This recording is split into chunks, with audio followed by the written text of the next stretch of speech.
Binuksan na ang bagong post-harvest and greenhouse facility sa Central Luzon sa bayan ng Zaragoza sa Nueva Ecija nitong Miyerkules, November 15.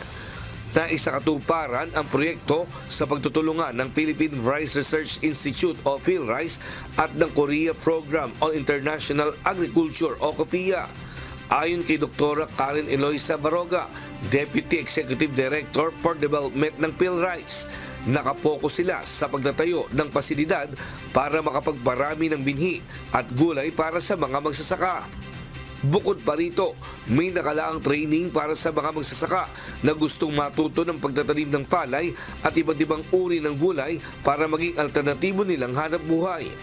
Ang kahalagahan po nito, meron tayong mga partnerships na siyang pagsisimulan ng magandang samahan para magpatuloy ito. Si Dr. Lee po ng COFIA ay nag-iisip pa na scale ito, no?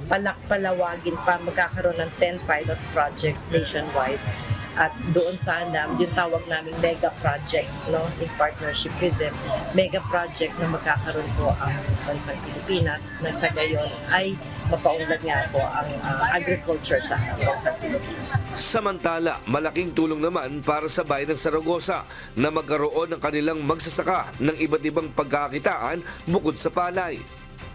Kasi po isa po ang Barangay Batitang sa nagtatanim ng mga gulay. No? Kasi sa iba pong parte ng bayan namin ay puro palay po ang tinatanim. So dito po may variation ang pagtatanim, may mga alternate crops, so kasama na po ang mga gulay.